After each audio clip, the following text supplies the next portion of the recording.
할렐루야. 아빠가 읽어주는 성경 말씀, 특별히 성탄절 특집으로 마태, 마가, 누가, 요한복음을 4복음서를 지금 읽고 있습니다. 원래 지난주에 마태, 마가, 누가, 요한복음과 누가복음을 끝내려 했는데요, 결국 이번 주까지 넘어왔습니다. 이번 주에는 원래 마태, 마가복음을 이제 읽으려고 했는데 마가복음을 읽지 못해서 지금 이제 오늘 누가복음을 마무리 지려고 합니다. 그리고 이번 주에 또 마가복음, 그리고 다음 주가 이제 크리스마스거든요. 그 다음 주가 그러면 이제 그때 이번 주 시작했으니까 다음 주가 이제 크리스마스 이브 날이 이제 시작되어 있죠. 예, 그래서 여러분 이제 이번 주까지 마가복음까지 다 읽고 그 다음 정말 이제 마태복음으로 예수님을 맞이하는 시간을 우리가 갖도록 하겠습니다. 예, 바쁩니다. 오늘 저도 오늘 근데 또 16장이라 다 읽을 수 있을까 저희 몸 상태에 따라 다르겠지만 자, 그러나 저는 이제 진행하겠습니다. 자, 성탄절 주님, 말씀이 육신이 되오신 주님을 이 시간 이 내용원의 말구에 담는 시간을 갖도록 하겠습니다. 자, 누가복음 16장입니다. 예수께서 제자들에게 말씀하셨다. 어떤 부자에게 관리인이 있었다. 관리인이 직위를 남용해서 사사로운 지출이 크게 늘고 있다는 보고가 주인에게 들어갔다. 그래서 주인은 그를 불러 들여 말했다. 너에 대해 들려오는 이야기가 어찌 된 것이냐. 너를 해고해야겠다. 내가 내 장부를 철저히 감사해 볼 것이다. 그러자 관리는 속으로 말했다. 관리인이 일을 잃었으니 이제 어떠지? 막노동을 하자니 힘이 없고 구걸을 하자니 자존심 상하고. 그렇지, 좋은 수가 있다. 이렇게 하자. 그러면 내가 거리에 앉았더라도 사람들이 나를 자기 집에 들여줄 것이다. 관리인은 곧장 행동으로 옮겼다. 그는 자기 주인에게 빚진 사람들을 한 사람씩 불렀다. 처음 온 사람에게 관리인이 말했다. 내 주인에게 진 빚이 얼마요? 그가 대답했다. 올리브 기름 100통입니다. 관리인이 말했다. 당장 여기 앉아서 당신 서류에 50이라고 쓰시오. 다음 사람에게 말했다. 당신은 무슨 빚을 졌소? 그가 대답했다. 밀 100부대입니다.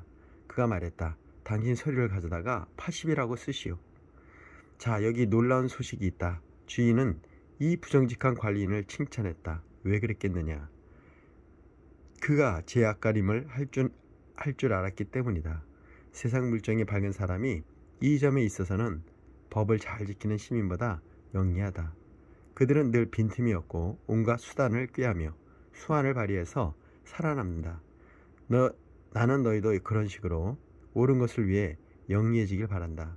모든 역경을 생존을 위한 창조적 자극제로 삼고 가장 본질적인 것에 너희 관심을 집중하여라. 그러면 너희는 선한 행동에 만족하면서 그저 그렇게 사는 것이 아니라 참으로 살게 될 것이다.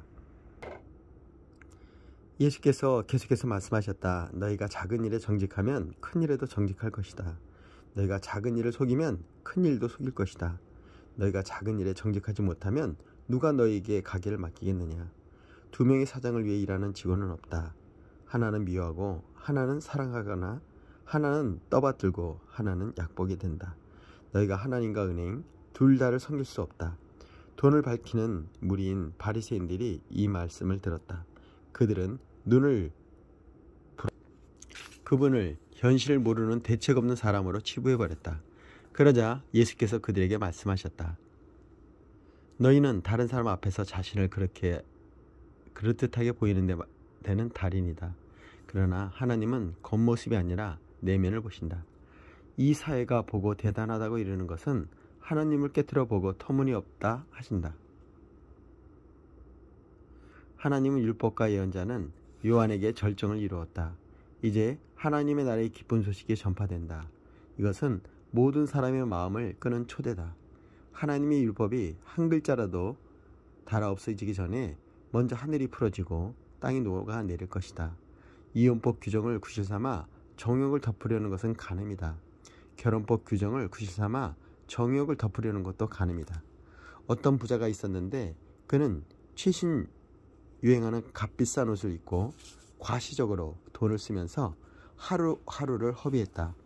나소라라는 가난한 사람이 그의 집 문 앞에 버려져 있었는데 온몸이 종기투성이었다. 부자의 식탁에서 떨어지는 부스러기로 끼니를 때우는 것이 그 인생의 소원이었다.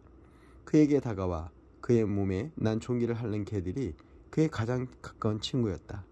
그러다가 이 가난한 사람이 죽었고 천사들에게 이끌려 아브라함의 품에 안겼다. 부자도 죽어서 땅에 묻혔다. 지옥에서 고통받던 부자가 눈을 들어 멀리 있는 아브라함과 그의 품에 안긴 나사로를 보았다. 그가 외쳤다. 아버지 아브라함이여, 불쌍히 여기시고 자비를 베풀어 주십시오. 나사로를 보내서 그 손가락에 물을 찍어 제 혀를 시원케 해주십시오. 제가 이 불 속에서 몹시 괴롭습니다. 그러자 아브라함이 말했다.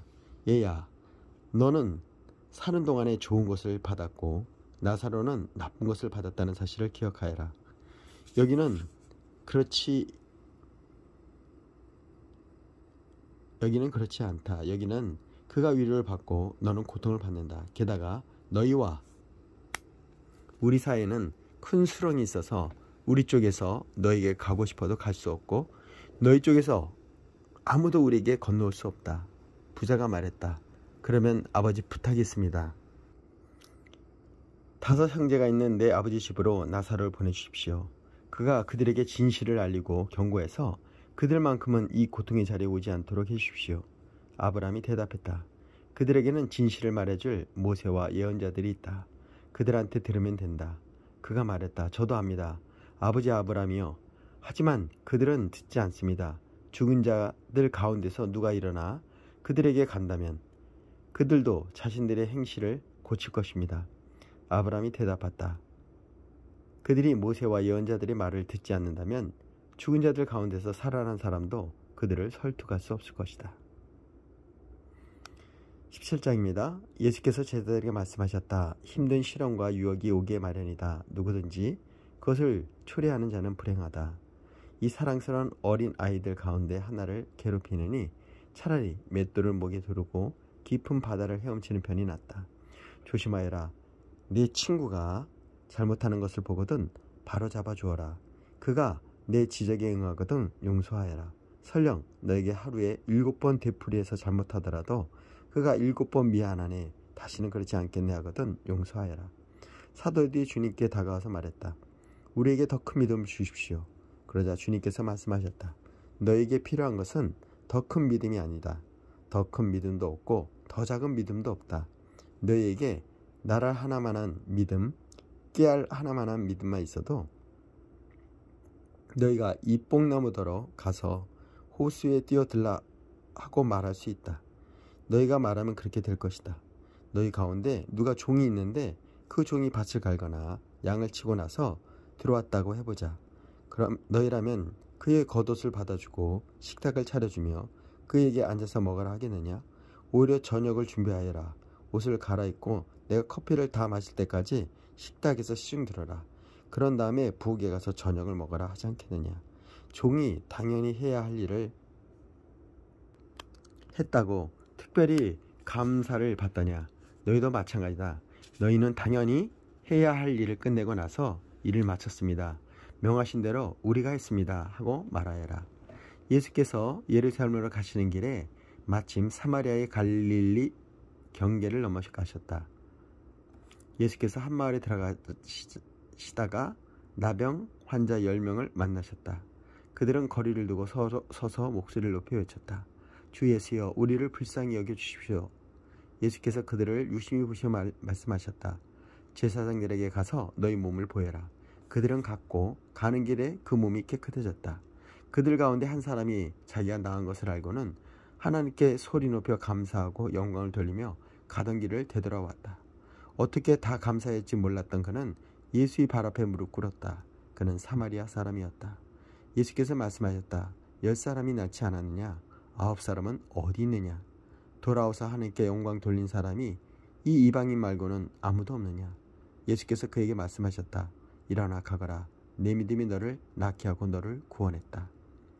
바리새인들이 하나님 나라가 언제 오는지 따져 묻자 예수께서 대답하셨다.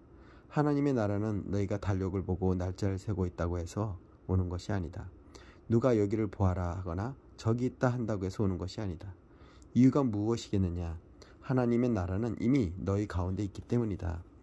예수께서 계속해서 제자들에게 말씀하셨다. 너희가 인자의 날들 중에 단 하루라도 보고 싶어 애타게 사모할 때가 오겠으나 보지 못할 것이다. 사람들이 너희에게 저기를 보아라 하거나 여기를 보아라 할 것이다. 그런 허튼 말에 절대 속지 마라. 너희가 보러 간다고 해서 인자가 오는 것을 볼 수 있는 것이 아니다. 인자는 올 때가 되면 온다. 번개가 한 번만 쳐도 온 하늘이 환해지지 않느냐. 인자의 날도 그럴 것이다. 그러나 먼저 인자가 많은 고난을 당하고 이 시대 사람들에게 버림을 받아야 한다. 인자의 때도 노아의 때와 똑같을 것이다. 노아가 방주에 오르던 그날까지 또 사람들은 모두 평소처럼 지내며 시시덕거리고 즐겼다. 홍수가 나서 모든 것을 쓸어버릴 때까지 그들은 아무런 낌새도 채지 못했다. 롯의 때도 마찬가지였다. 롯이 소돔에서 나오고 화염이 폭풍처럼 쏟아져 모든 것을 바싹 태우던 그날까지도 사람들은 평소대로 시시덕거리고 즐겼다. 인자가 나타나는 때도 그처럼 갑작스럽고 전면적일 것이다. 그날이 올 때 너희가 마땅히 일하고 있거든 못을 가지러 집으로 들어가지 말라. 밭에 나가 있거든 겉옷을 가지러 돌아가지 말라. 롯의 아내가 어떻게 되었는지 기억하여라. 너희가 너희 목숨을 붙잡고 매달리면 목숨을 잃겠지만 그 목숨을 놓으면 하나님의 목숨을 얻을 것이다. 그날에 두 남자가 한 배에서 고기를 잡다가 한 사람은 데려가고 다른 사람은 남겨질 것이다. 두 여자가 한 부엌에서 일하다가 한 사람은 데려가고 다른 한 사람은 남겨질 것이다. 제자들이 이 모든 말씀을 받아들이려는 마음에서 말했다. 주님, 어디에서 그런 일이 있겠습니까? 예수께서 그들에게 말씀하셨다. 독수들이 맴도는 곳을 잘 보아라. 독수들이 먼저 시체를 찾아낼 것이다. 그 일은 내 주검 주위에 시작될 것이다. 18장입니다. 예수께서 그들에게 끈질기게 기도하고 절대 포기하지 말아야 할 것을 가르치시려고 이야기를 들려주셨다. 예수께서 말씀하셨다. 어떤 도시에 하나님을 전혀 의식하지 않고 사람들도 안중이 없는 재판관이 있었다. 그 도시에 사는 한 과부가 계속해서 그를 찾아왔다. 내 권리가 침해받고 있으니 나를 보여주십시오. 재판관은 그 과부를 거들떠보지도 않았다. 그러나 과부가 계속해서 찾아오자 재판관은 이렇게 혼잣말을 했다. 나는 하나님이 어떻게 생각하는지 전혀 관심도 없고 사람들이 생각하는 더 말할 것도 없다. 그런데 이 과부가 끝까지 나를 귀찮게 할 텐데 뭔가 조치를 취해서 이 여자가 정당한 대우를 받도록 해주는 편이 차라리 낫겠다. 그렇지 않으면 이 여자의 집요한 펀치에 내가 시퍼렇게 멍이 들고 말겠다. 주님께서 말씀하셨다. 너희는 이 불의한 재판관이 하는 말을 들었느냐? 그렇다면 너희는 도움을 구하며 끊임없이 부르짖는 택하신 백성을 위해 하나님이 개입하셔서 정의를 이루어 주시리라고 왜 생각지 않느냐? 하나님이 자기 백성의 권리를 지켜주시지 않겠느냐? 내가 보장한다. 하나님이 반드시 그렇게 해줄 것이다. 그분은 질질 끌지 않을 것이다. 그러나 인자가 다시 올 때 그처럼 끈질긴 믿음을 이 땅에서 얼마나 찾을 수 있겠느냐? 자신의 도덕적 행위에 흡족해하며 자만심에 빠져 보통 사람들을 업신여기는 사람들에게 예수께서 다음 이야기를 들려주셨다. 두 사람이 기도하러 성전에 올라갔다. 한 사람은 바리새인이고 다른 한 사람은 세금 징수원이었다. 바리새인은 자세를 잡고 이렇게 기도했다. 오 하나님, 내가 다른 사람과 같지 않으니 감사합니다. 강도나 사기꾼이나 가늠하는 자나 행여 이 세금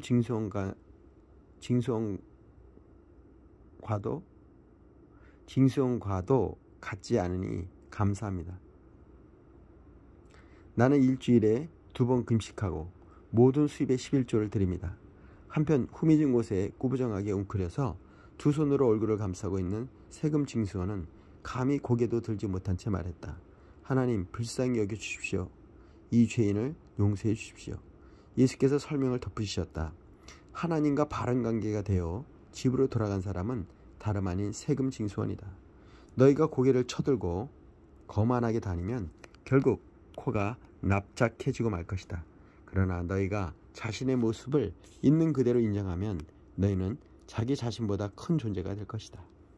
사람들이 예수께서 만져주시길 바라며 그분에게 아이들을 데려왔다. 제자들이 그것을 보고는 그들을 쫓아냈다. 그러자 예수께서 그들을 다시 부르셨다. 이 아이들을 그냥 두어라. 아이들과 나 사이에 끼어들지 마라. 이 아이들은 천국의 자랑이며 기쁨이다. 명심하여라. 너희가 하나님의 나라를 아이처럼 단순하게 받아들이지 않으면 절대로 그 나라에 들어갈 수가 없다. 하루는 한 지방관리가 예수께 물었다. 선하신 선생님, 제가 무엇을 해야 영원한 생명에 들어갈 자격을 얻겠습니까? 예수께서 말씀하셨다. 어찌서 나를 선하다 하느냐? 오직 하나님 한 분 외에는 선하신 분이 없다.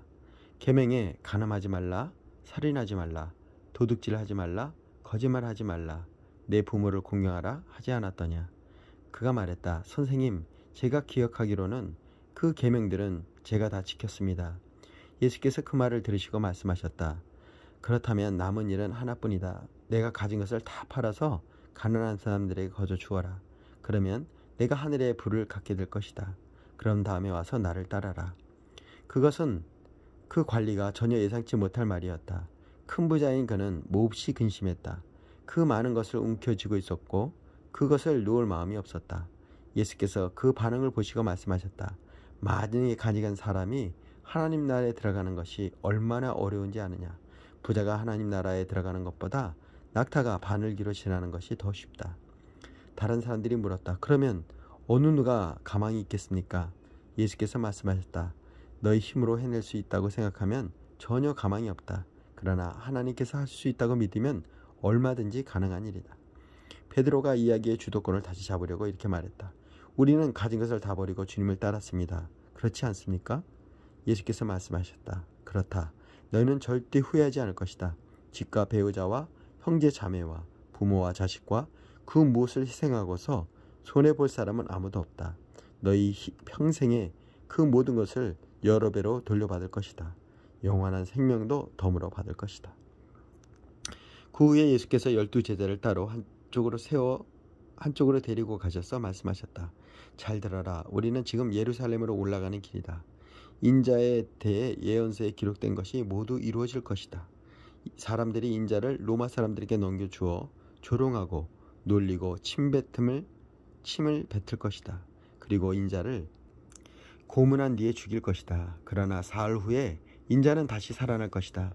하지만 제자들은 깨닫지 못했고 예수께서 무슨 말을 하시는지 전혀 감을 잡지 못했다. 예수께서 여리고 외곽에 이르셨다. 한 눈먼 사람이 길가에 앉아서 구걸하고 있었다. 그는 무리가 술렁이는 소리를 듣고 무슨 일인지 물었다. 사람들이 그에게 말했다. 나사렛 예수께서 지나가신다. 그러자 그가 갑자기 소리쳐 예수여 다윗의 자손이여 불쌍히 여겨 주시옵소서. 저를 불쌍히 여겨 주십시오. 앞서가던 사람들이 그에게 조용히 하라고 했으나 그는 오히려 더 크게 소리쳤다. 다윗의 자손 예수여 불쌍히 여겨 주십시오. 저를 불쌍히 여겨 주십시오. 예수께서 걸음을 멈추시고 그를 데려오라고 말씀하셨다. 그가 가까이 오자 예수께서 물으셨다. 내게 무엇을 원하느냐? 그가 말했다. 주님, 다시 보길 원합니다. 예수께서 말씀하셨다. 다시 보아라. 내 믿음이 너를 구원했고 낫게 했다. 그는 즉시 고침을 받았다. 그가 고개를 들어보니 앞이 보였다. 그는 하나님께 영광을 돌리며 예수를 따라갔다. 길가에 있는 사람들도 모두 합류하여 큰 소리로 하나님을 찬양했다. 자, 19장입니다. 삭개오 얘기네요. 세리장, 세리도 아니고요. 세리장입니다. 예수께서 여리고에 들어가 걷고 계셨다. 삭개오라는 사람이 거기에 있었는데 그는 세금 징수원의 우두머리자, 여기는 세리장을 세금 징수원의 우두머리자 이렇게 표현했네요. 상당한 부자였다. 그는 예수를 보고 싶은 마음이 간절했으나 무리 때문에 시야가 가려 키가 작아서 사람들 너머로 볼 수가 없었다. 그는 예수께서 지나가실 때 보려고 먼저 달려가 뽕나무에 올라갔다. 예수께서 나무 밑에 오셔서 올려다보시며 말씀하셨다. 삭개오야, 어서 내려오너라. 오늘은 내가 내 집에 묵어야겠다. 삭개오는 자신의 행운이 도저히 믿기지 않았다. 그는 나무에서 내려와 기쁜 마음으로 예수를 자기 집에 모셨다. 그 일을 본 사람들이 하나같이 분개하며 투덜거렸다. 저분이 무슨 일로 이 삭개오 같은 사람을 가까이 하는가? 삭개오는 놀라서 그냥 그 자리에 서 있었다. 그가 더듬거리며 사죄했다. 주님, 제 수입의 절반을 가난한 사람들에게 거저 주겠습니다. 그리고 제가 남을 속인 일이 있으면 그 피해액을 4배로 보상하겠습니다. 예수님께서 말씀하셨다. 오늘은 이 집에 구원이 임한 날이다. 여기 아브라함의 자손 삭개오가 있다. 인자는 잃어버린 자를 찾아 회복시키려고 왔다. 그들이 말씀에 집중하고 있을 때 예수께서 다음 이야기를 들려주셨다. 그렇게 하신 것은 사람들이 예루살렘에 가까이 이르면서 하나님 나라가 금방이라도 나타날 것 같은 기대감으로 고조되어 있었기 때문이다. 왕가의 자손인 사람이 있었는데 그는 자신의 통치권을 위임받기 위해 멀리 본국까지 다녀와야 했다. 그는 먼저 총 10명을 한 곳에 불러 모아 각 사람에게 돈을 얼마씩 주면서 내가 돌아올 때까지 이 돈을 잘 운용하여라 하고 지시했다. 그런데 그 사람들은 그를 미워했다. 그래서 그들은 그의 통치에 대하여 탄원서를 작성하여 사절단에게 들려보냈다. 우리는 이 사람이 우리를 다스린 것을 원치 않습니다. 통치권을 위임받고 돌아온 그는 돈을 맡겼던 종 10명을 불러 그들이 돈을 어떻게 운영했는지 알아보았다. 첫 번째 종이 말했다. 주인님의 돈을 2배로 늘렸습니다. 그가 말했다. 착한 종아, 잘했다. 내가 이 작은 일을 믿음직스럽게 해냈으니 내가 너를 10성읍을 다스리는 자로 삼겠다. 두 번째 종이 말했다. 주인님이 돈으로 절반의 수익을 남겼습니다. 그가 말했다. 내가 네게 5성읍을 맡기겠다. 다음 종이 말했다. 주인님, 여기 주인님의 돈을 안전하게 가져왔습니다. 저는 그 돈을 지하실에 숨겨두었습니다. 솔직히 말씀드리면 저는 두려웠습니다. 제가 알기로 주인님은 기준이 높고 적당히 하는 것을 싫어하며 어리석은 짓을 용서하지 않으십니다. 그가 말했다. 내 말대로 나는 어리석은 짓을 용서하지 않는다. 그런데 너는 어리석은 짓을 했구나. 왜 너는 그 돈을 안전한 곳에라도 투자하지 않았느냐. 그랬다라면 조금이라도 이득을 보았을 것이다. 그가 거기 서 있는 사람들에게 말했다. 이자의 돈을 빼앗아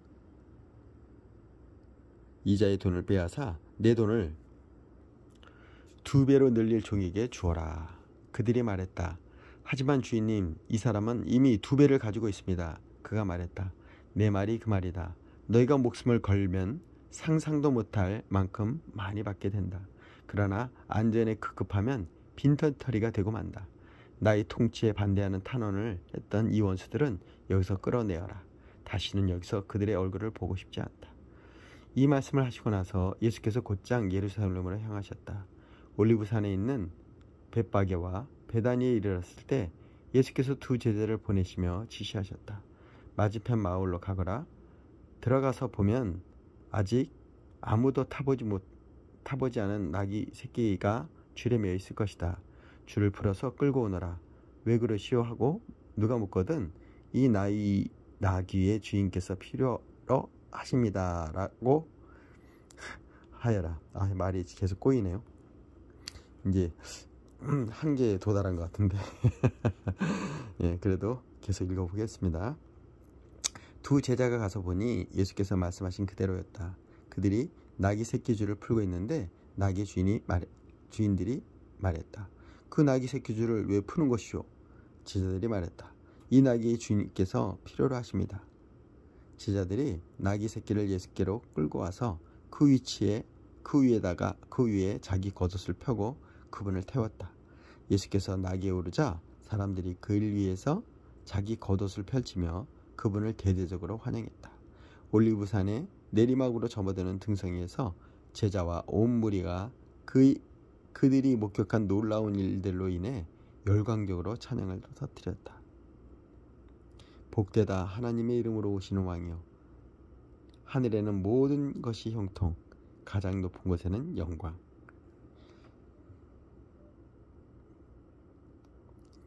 저희 큰형이 형통할 형자인데 이게 참 제가 봤던 성경 이게 개역개정하고 상당히 요 장면을 나중에 개혁개정의 말로 한번 따로 읽어보도록 하겠습니다. 하늘에는 모든 것이 형통, 가장 높은 곳에는 영광. 저만 이해할 것 같아요. 저희 사형제 이름이 현근, 성근, 백은, 홍근인데 저는 북두들배 뿌리근자를 쓰는데요. 우리 큰형은 형통하고 둘째 형은 이루고 저 셋째는 막내 동생은 크롱이고 제가 우리 뿌리근자에 학렬을 쓰는데 아버지가 저는 북도들배로 해서 네가 이렇게 북도다야 우리 가정이 이렇게 형통하고 큰형은 형통하고 둘째는 이루고 막내는 크롱 크게 될 것이라고. 아버지가 제 이름을 사형제 중에 북도들배로 주셔서 갑자기 형통하니까 저희 가족 생각이 나네요. 아버지 생각도 나고. 자, 마침 또 내일 모레가 저희 아버지 기일입니다. 또 그날 맞이해서 우리 사형제가 현근, 서근, 백은, 홍근이가 다 모여서 아버지를 아버지 뜻을 기리고 또 기일 예배를 드리려고 합니다. 자, 이건 또 거두절미하고요. 갑자기 형통이란 말이 나와서 저의 또 사담이 들어갔네요. 무리 가운데 몇몇 바리새인들이 예수께 말했다. 선생님, 당신의 제자들을 단속하십시오. 그러자 예수께서 말씀하셨다. 이들이 잠잠하면 돌들이 대신 소리쳐 찬양할 것이다. 도시가 눈에 들어오자 예수께서 그 도시를 보고 우셨다. 내게 유익한 모든 것을 오늘 내가 알았더라면 좋았을 텐데 그러나 이제 너무 늦었다. 앞으로 내 원수들이 포병대를 몰고 와서 너를 포위하고 사방에서 치고 들어올 것이다. 그들이 너와 내 아이들을 바닥에 맺힐 것이다. 돌 하나도 그대로 남지 않을 것이다. 이 모두가 너를 직접 찾아오신 하나님을 내가 알아보지도 않고 맞아들이지 않았기 때문이다. 예수께서 성전에 들어가셔서 거기에 상점을 차려놓고 온갖 잡다한 것을 파는 사람들을 모두 쫓아내셨다. 예수께서 말씀하셨다. 성경에 이렇게 기록되었다. 내 집은 기도하는 집이다. 그런데 너희는 그것을 종교시장으로 바꿔놓았다. 그때부터 예수께서 날마다 성전에서 가르치셨다. 대제사장과 종교학자와 백성들의 지도자들은 예수를 제거할 방법을 찾으려고 혈안이 되어 있었다. 그러나 그분의 말씀을 한마디라도 놓칠세라 경청하는 백성들 때문에 그들도 어찌할 수 없었다. 자, 드디어 20장으로 들어왔습니다. 여기 24장까지죠. 하루는 예수께서 성전에서 백성을 가르치시며 메시지를 선포하고 계셨다. 대제사장과 종교학자와 지도자들이 그분에게 맞서 따졌다. 당신의 신임장을 보여주시오. 누구의 권한으로 이렇게 말하고 행동하는 겁니까? 예수께서 대답하셨다. 먼저 한 가지 묻겠다. 요한의 세례에 관한 것인데 그것이 누구에게서 온 권한이냐? 하늘이냐? 사람이냐? 그들은 자기들이 궁지에 몰린 것을 알아차리고는 뒤로 물러나와서 모여서 수군거렸다. 하늘이라고 하면 왜 요한을 믿지 않느냐고 물을 것이고 사람이라고 하면 요한을 하나님의 예언자로 굳게 믿고 있는 백성이 우리를 갈기갈기 찢어놓을 것이다. 그들은 이번은 예수께 양보하기로 하고 자신들은 모른다고 말했다. 예수께서 말씀하셨다. 그렇다면 나도 너희 물음에 대답하지 않겠다. 예수께서 백성에게 또 다른 이야기를 들려주셨다. 어떤 사람이 포도원을 세우고 그 포도원을 수작농에게 맡기고 먼 길을 떠났다. 그는 오랜 시간 동안 떠나 있다가 때가 되자 수확하려고 소작농들에게 종을 한 사람 보냈다. 그러나 소작농들은 그 종을 마구 때려 빈손으로 돌려보냈다. 주인이 다시 한번 다른 종을 보내자 소작농들은 그 종도 멍들도록 때려 빈손으로 돌려보냈다. 주인이 세 번째로 종을 보내자 소작농들은 그 종을 머리부터 발끝까지 두들겨 패서 길거리에 내다 버렸다. 그러자 포도원 주인이 말했다. 이렇게 해야겠다. 내 사랑하는 아들을 보내자. 저들이 내 아들만큼은 존중하겠지. 그러나 아들이 오는 것을 본 소작농들은 재빨리 머리를 맞대고 의논했다. 지금 기회다. 이 자는 상속자다. 그를 죽이고 우리가 재산을 다 차지하자. 그들은 그 아들을 죽여서 울타리 밖으로 내던졌다. 너희 생각에는 포도원 주인이 어떻게 할 것 같으냐? 맞다. 그가 와서 그들을 없애버릴 것이다. 그리고 포도원 관리는 다른 사람들에게 맡길 것이다. 듣고 있던 사람들이 말했다. 아닙니다. 그렇게 하면 안 됩니다. 그러나 예수께서는 물러서지 않으셨다. 그렇다면 너희는 이 말씀이 왜 기록되었다고 생각하느냐? 석공들이 내버린 돌이 이제 모퉁이 돌이 되었다. 누구든지 이 돌 위에 걸려 넘어지는 사람은 그 몸의 뼈가 다 부러질 것이요. 이 돌이 그 사람 위에 떨어지면 그는 완전히 가루가 될 것이다.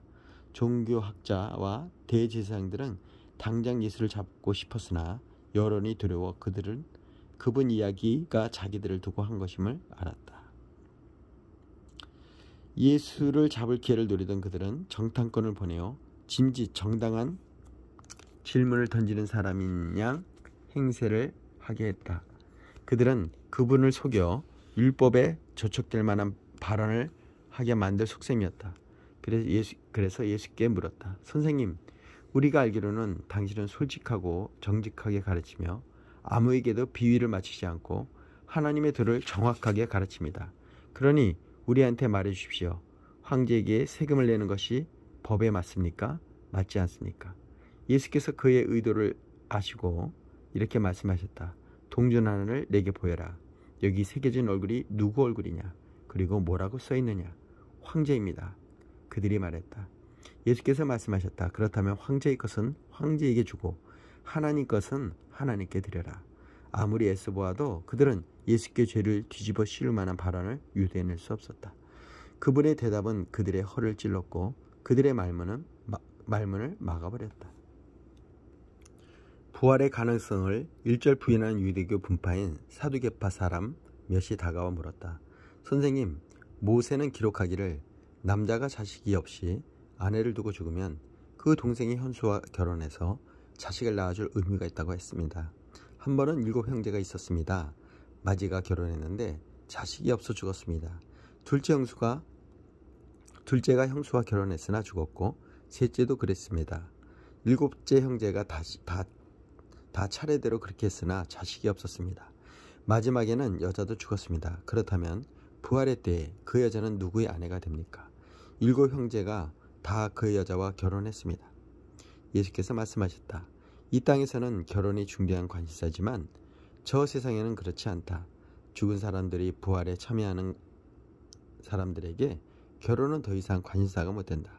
죽음도 마찬가지다. 너희야 믿지 않겠지만 그들에게는 더 나은 관심사가 있다. 그때에는 하나님과의 최고의 기쁨과 친밀감을 알 것이다. 모세도 불붙는 떨기나무 앞에서 부활에 관해 외치기를 아브라함의 하나님, 이삭의 하나님, 야곱의 하나님이라고 했다. 하나님은 죽은 자의 하나님이 아니라 산 자의 하나님이시다. 그분에게는 모두가 살아있다. 몇몇 종교학자들이 말했다. 선생님, 훌륭한 답입니다. 한동안 아무도 그분에게 묻는 사람이 없었다. 그 후에 예수께서 그들에게 물으셨다. 어째서 사람들이 메시아를 다윗의 자손이라고 하느냐? 다윗은 시편에 분명히 말했다. 하나님께서 내 주님께 말씀하셨다. 내가 내 원수들을 내 발 아래 둘 때까지 너는 여기 내 오른편에 앉아 있어라. 다윗이 여기서 메시아를 내 주님이라고 부르는데 메시아가 어떻게 다윗의 자손이 될 수 있느냐?